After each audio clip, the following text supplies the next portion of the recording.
Okey, kita teruskan dengan apa seminar kita lah. Basic life support lah.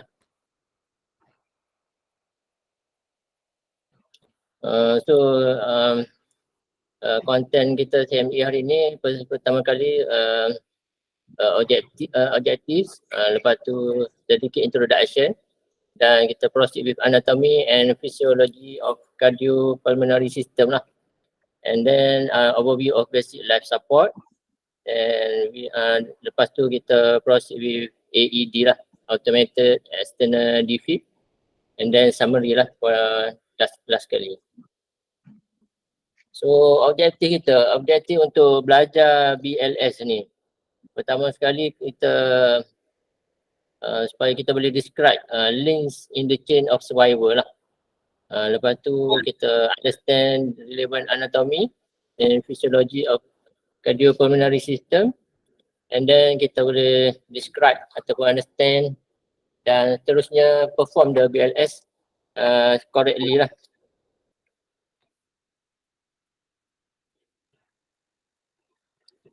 So for the introduction, BLS termasuklah first airway, yang kedua breathing, yang ketiga circulation, yang keempat AED, yang kelima management of choking lah, or foreign body airway obstruction. So apa chain of survival? Apa itu chain of survival? So chain of survival ni pertama kali kita perlukan early access. Early access ni maksud dia to early recognition and call for help. So bila patient collapse, so pertama sekali kita jangan kalut lagi, kita terus call for help dululah, panggil member-member kita. Jangan buat seorang lah deh, BLS ni jangan buat seorang. Panggil apa staff-staff yang ada lah, 3-4 orang ke, lagi banyak lagi bagus lah, lagi cepat kita outcome dia lagi. Early access ni to prevent cardiac arrest lah. Yang kedua early CPR. So bila patient collapse tu, kita kena buat CPR cepat lah, to buy time lah. And then kita perlukan early defib. So mesin defib tu pastikan bateri semua ada, lepas tu letak di tempat yang senang nak capai lah. So kita boleh senang defib to restart the heart. Lepas tu yang ni post resuscitation care ni biasanya bila dah patient tu ada sign of life lah dan perlu early referral to hospital lah. So sudden cardiac arrest.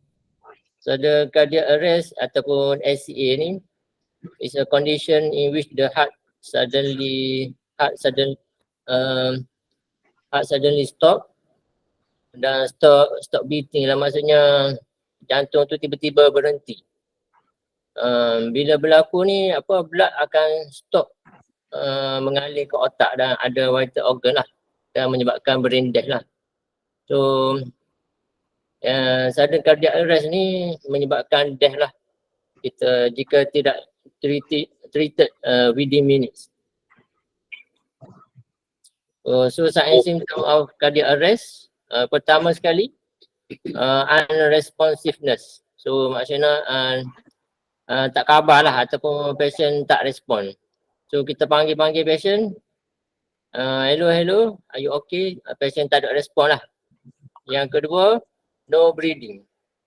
No breathing ataupun abnormal breathing lah.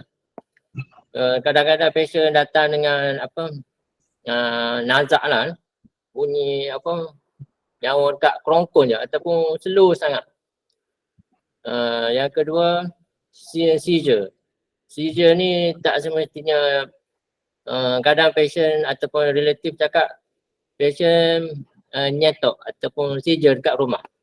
So kita jangan terus percaya bulat-bulat patient tu ada seizure lah macam epileptic seizure ke semua tu.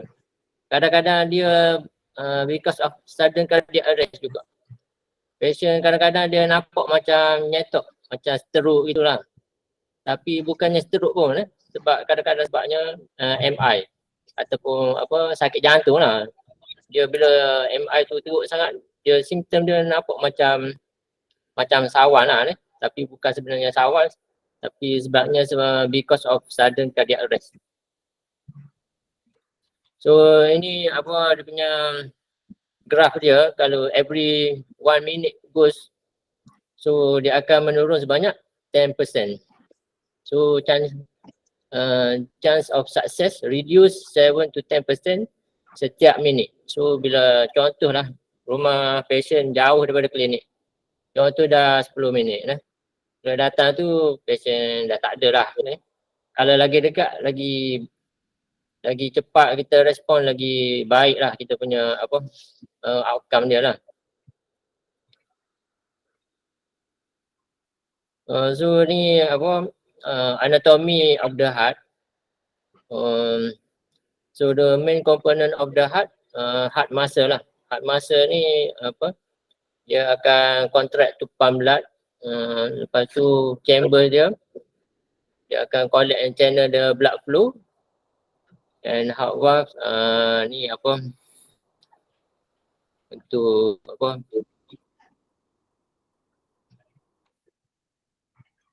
okay, kita proceed with physiology of chest compression.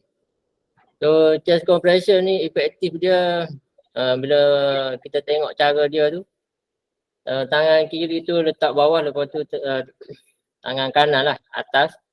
So dia punya kedalaman tu 1.5 hingga 2 inci lah. Lepas tu perlukan efektif external chest compression, dia akan push blood out of heart lah. So, lepas tu maintain blood flow and oxygen delivery to vital organ. So maksudnya bila kena buat chest compression tu, kena tekan betul-betul supaya jantung tu dia boleh compress. Macam balon tu dia macam penyek.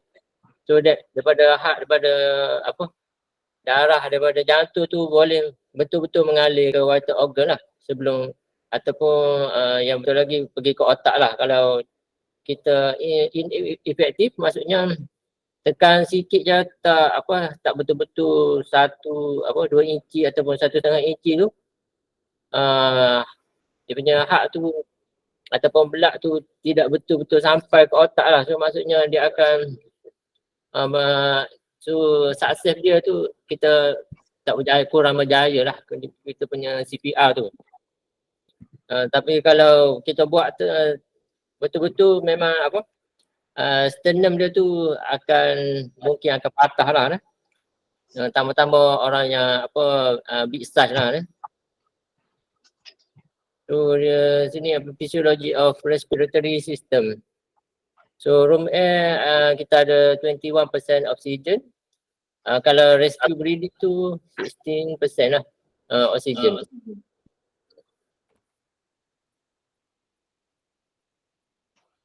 So kita pergi ke overview lah. So kalau dekat hospital, patient collect datang ataupun si patient, pertama sekali kita perlukan help dulu. So jangan attend sorang-sorang lah. Panggil sekurang-kurangnya MO atau 2 MA untuk set line ataupun staff nurse. Lepas tu kita ada pembantu lah, sekurang-kurangnya 2 MO. Satu apa, satu attend airway, yang apa MA tu biasanya akan start apa CPR lah. So biasanya staff nurse akan set line semualah ni, prepare adrenaline. So apa sign. Lepas tu seorang lagi MA tu perlu apa, ambil ni lah BP set untuk set apa, tengok apa BP dan SpO2 lah masa tu, ataupun cek RBS ke apa lah ni. So sekurang-kurangnya 4 atau 5 lah, lagi banyak lagi bagus lah ni. So MO biasanya dekat klinik tu apa, sekurang-kurangnya MO perlu 2 lah ni. Satu attend case, yang kedua tu buat surat refer lah cepat-cepat kalau patient tu nampak dapat ada sign of life lah kan. Kalau dah patient tu dah lama, biasanya patient dah lama collect tu biasanya tak berjaya lah. So lepas tu kita akan tengok ada sign of life ke tidak. Lepas tu jika yes, kita akan access dia punya A, B, C, D, E. Recognize entry oxygen, tengok oxygen, SpO2. Kita tengok monitoring BP dia, pulse rate. Lepas tu get IV access lah, masuk line. So call resuscitation team if appropriate. So maksudnya kita refer lah. So kalau ada sign of life tu maksudnya patient tu okey lagi lah kan. Tapi bila no sign of life ni sama jugalah. Tadi call resuscitation team, tapi bila dah tak ada pulse, water sign semua tak ada, so early CPR lah. CPR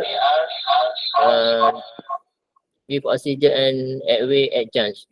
So maksudnya 30 kali dia punya compression with 2 ventilation lah. Then kita ambil defib tu, apply patch, monitor and attempt the defib if appropriate lah. Lepas tu dah nampak macam perlu refer, kita early referral to hospital lah. So dia punya ADAP BLS algorithm, dia start dengan D lah ni. D doktor, S, A, B, C, D. So D tu first untuk danger lah. Pertama sekali kita kena avoid danger. So maksudnya danger kepada diri kita sendiri. Pertama sekali kita perlu pakai PPE ataupun glove, apron, mask. Lepas tu bila look out for blood spill. So maksudnya ada darah tertumpah ataupun atau sharp ataupun electric wires, semua kena aware lah. Sebelum kita pula yang jadi mangsa lah, semua danger tu kena avoid. Make sure it is safe to help. So kita kena safe dulu sebelum kita tolong orang lah. Yang kedua R maksudnya responsiveness. So kita check patient tu sedar ke tidak lah. So we tap shoulder ataupun panggil nama patient tu, makcik ke pakcik ke. Lepas tu dia tengok dia buka mata ke tidak ke deh. Lepas tu kita tengok GCS berapa lah deh. Kalau GCS 3 tu unresponsive lah deh, perlu intubate berapa lah deh. Lepas tu S maksudnya shout for help. So bila shout tu kena laung lah ni, ataupun panggil je member-member dekat sebelah tu. Biasa dekat klinik tu kalau kita yang menjerit je memang semua akan dengar lah ni. So jangan malu lah untuk menjerit. So cakap je ada emergency ni. So bring the resusc trolley. Biasanya resusc trolley tu tak jauh je ni, daripada katil patient tu dekat je. And then kita bawa sekali defib lah, yang penting defib, ada bateri lah ni. Ask for help and defibrillator. Lepas tu kita pergi pada A, maksudnya A tu stand for airway lah. So kita buat perform head tip, chin lift, then open airway lah. Sebelum tu check sekali SpO2, lepas tu ada stethoscope lah, dengar lah lungs dia okey ke tak ke deh.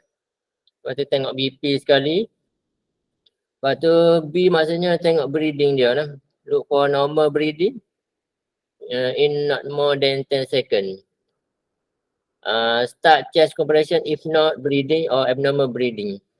So maksudnya kalau tak ada breathing, kita start chest compression lah. Tapi kalau ada breathing semua normal tu, maksudnya patient tu kadang dia collect ke, atau maksudnya tak sedar je lah. Tapi punya lungs dia okey lah. Kita perlu pertama sekali kita kena cari cause of sebab apa patient collect lah. Kadang-kadang patient tak collect pun. Biasanya budak-budak sekolah kadang-kadang dia histeria ke, masuk hatu ke apa. Kita kena check RBS dulu sebelum start chest compression Kalau tidak nanya, start patient nanti patient dapat fracture periphery Lepas tu ataupun kadang-kadang patient sawan patient sawan kadang gigi dia tu memang dia akan gigit kuat-kuat lah ni. Dia tak nak kita buka lah. Maksudnya biasanya kalau apa status epilepticus lah. Ada kes kita dapat status epilepticus memang apa responsif. Mata dia akan apa kiri kanan lah. So maksudnya kita kena tahu kos dulu lah sebelum start CPR tu lah. Jangan terus apa CPR-nya lah. Kena check pulse, breathing semua lah. Lepas tu kita pergi ke C for circulation lah. Circulation tu kita tengok high quality circulation. So maksudnya chest compression lah di sini. Dia kata middle of chest, tengah-tengah chest lah. Lepas tu lower half of sternum. Lepas tu kedalaman dia, depth dia 5 to 6 cm lah. Sekurang-kurangnya apa 5 to 6 cm. Lepas tu perlukan full recoil after each compression. So recoil tu maksudnya bila dia tekan tu dia naik balik. Jangan tak naik pula lah. Bila dia tekan habis, lepas tu kita recoil balik baru tekan. So maksudnya perlukan apa efektif apa chest compression lah. Lepas tu kita perlu kurangkan minimizekan interruption. So kalau patient apa member tanya yang start CPR tu tidak perlu kita interrupt dia lah. Lepas tu apa chest compression 30 perlu 30 compression dan 2 ventilation. Untuk satu apa bila dah cukup 30 compression tu kita bagi 2 ventilation lah. Each ventilation in 1 second. Yang kedua untuk defibrillation kita letaklah attach AED ataupun biasa jarang lah manual defib ni. Lepas tu do not interrupt chest compression. Follow dia punya AED apa voice prompt tu lah. Command apa dia punya instruction tu. For manual defib, ni untuk for manual defib lah. Dia kata shock if VF or pulseless VT recognized. Lepas tu immediately continue CPR lah. Ni apa age group lah. Kalau ada after onset of puberty, kalau children 1 year to puberty, kalau infant 1 month to 12 month lah. So infant ni bayi lah. Bayi kurang pada 1 tahun lah dipanggil infant. Kalau children tu lepas 1 tahun lah, 1 year tu lepas 1 tahun. So ni untuk apa pediatric BLS. So sama jugalah. So kita start dengan DR SABCD. Doktor SABCD lah. So perlukan pertama sekali apa avoid the danger lah. Perlu pakai PPE, glove semua tu. Lepas tu check for responsiveness. Ni gently stimulate the child and ask are you alright. So maksudnya kalau apa baby tu dah besar boleh lah jawab lah. Kalau baby kecil tak jawab jugalah. So perlu sini gentle lah, tak perlu ganas-ganas lah. Macam orang dewasa tu, baby kena gentle lah. Lepas tu shout for help. Shout for help ni panggil lah misi-misi lah, MCS ke apa. Lepas tu MA semua sekali.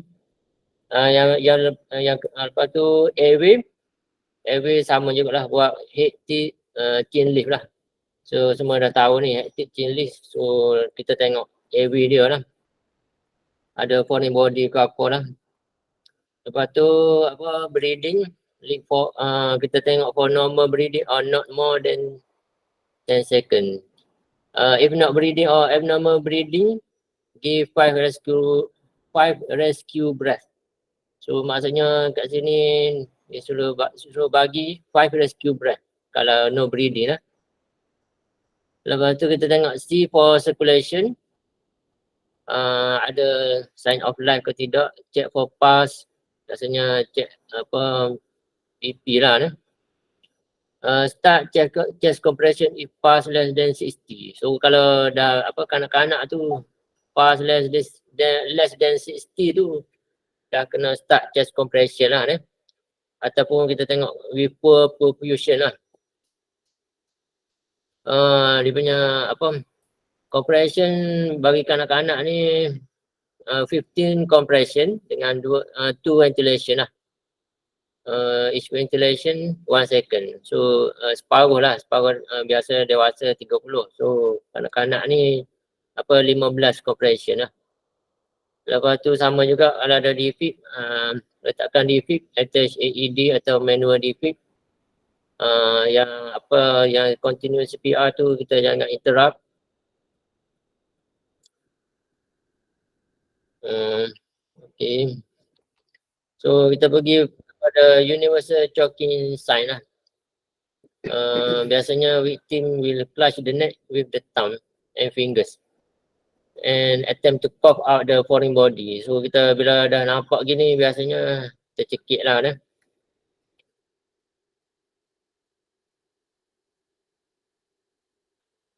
So ni adalah tahap-tahap choking. Kalau dah biasanya mai tu boleh cakap lagi lah ni. Can speak ataupun batuk atau apa boleh nafas lagi. Tapi bila ada severe obstruction, memang tak boleh cakap lah, unable to speak, may not hit. Mungkin mengangguk sajalah, mengangguk. Biasanya patient bila dah severe obstruction cannot breathe ataupun dia akan wheezy breathing. So biasa apa nafas dia berbunyi lah. Ataupun silent attempt to cough ataupun unconsciousness ni tak sedar lah.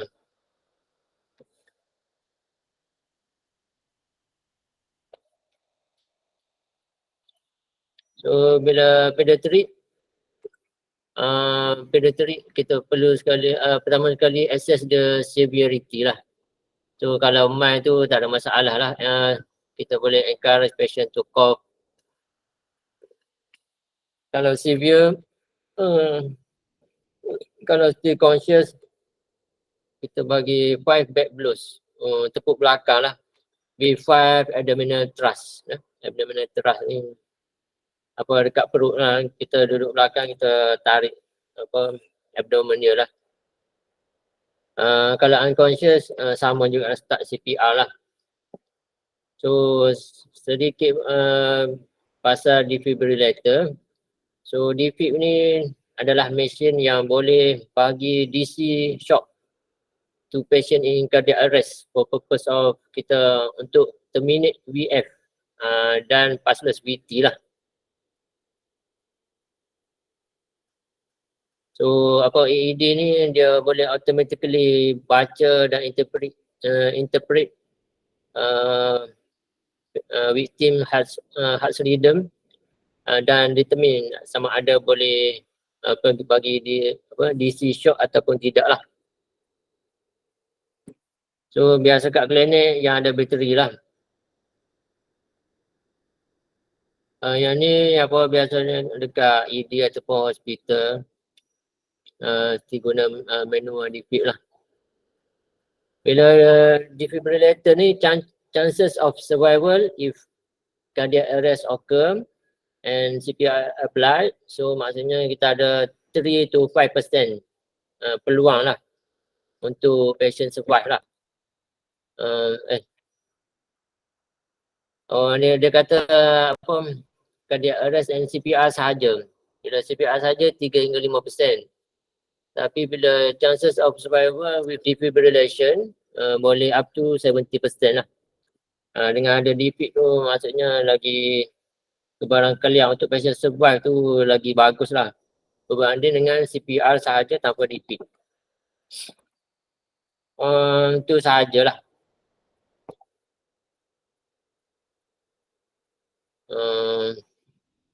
Ada apa lagi je? Tak ada apa lagi. Tunggu Dr. Bayang. Ada soalan apa-apa soalan lah? Ataupun setakat ini sajalah. Ada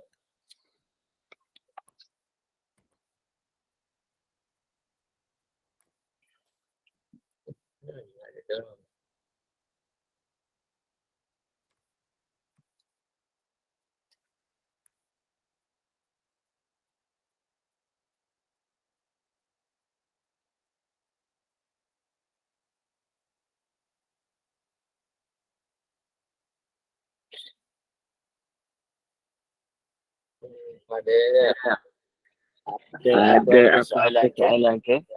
Ini boleh buka mic ataupun tanya dalam ya. Okay.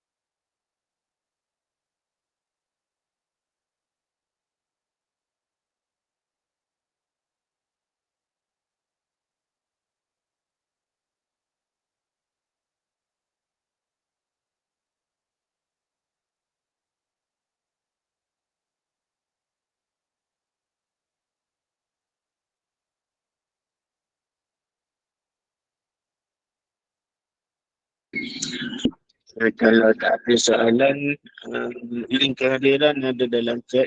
So, boleh isi.